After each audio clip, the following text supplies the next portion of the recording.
नमस्कार, स्वागत आहे तुमचं आपल्या यूट्यूब चॅनलमध्ये। आज आपण श्रावण सोमवार स्पेशल रेसिपी उपवासाची चटणी कशी बनवायची ते पाहणार आहोत। खूप कमी साहित्यातून आणि झटपट बनणारी ही रेसिपी तुम्ही नक्कीच बनवून पहा। ही तुम्ही उपवासाची इडली, उपवासाचे अप्पे व उपवासाच्या इतर पदार्थांसोबत सर्व करू शकता। चला तर मग पाहूया ही रेसिपी बनवायची कशी। पण त्याआधी तुम्ही जर आपल्या चॅनलवरती नवीन असाल तर चॅनलला सबस्क्राइब करा आणि व्हिडिओ आवडला तर लाईक करा। ही रेसिपी बनवण्यासाठी लागणारे साहित्य आपण पाहूया।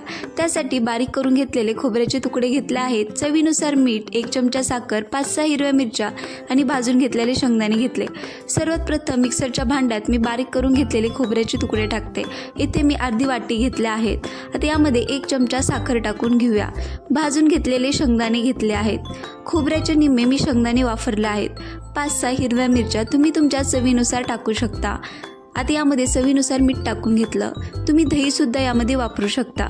आता हे सगळं मी मिक्सरमधून बारीक करून घेते। तर अशा प्रकारे भरड बनवायची आहे। आता यामध्ये 1 टेबलस्पून मी तेल टाकून घेते। आता यामध्ये थोडंसं पाणी टाकून घेऊया आणि हे सगळं मिक्सरमधून पुन्हा फिरवून घेऊया। तर जास्त पातळ नाही आणि जास्त घट्टही नाही, अशा प्रकारे तुम्हाला पेस्ट बनवायची आहे। तर तुम्ही पाहू शकता एकदम परफेक्ट चटणी आपली तयार आहे। तुम्हाला जर अजून पातळ हवी असेल तर तुम्ही यामध्ये पाणी ॲड करू शकता। आता मी एका बाउलमध्ये काढून घेते। तर तुम्ही पाहू शकता एकदम परफेक्ट तयार झाले आहे। तर तयार आहे आपली उपवासाची बनणारी ही झटपट रेसिपी।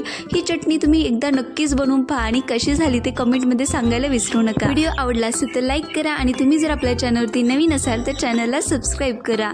भेटूया अशाच एका नवीन आणि खमंग चटपटीत रेसिपीमध्ये। तोपर्यंत घरगुती खा आणि निरोगी राहा। व्हिडिओ शेवटपर्यंत पाहिल्याबद्दल मनपूर्वक आभार।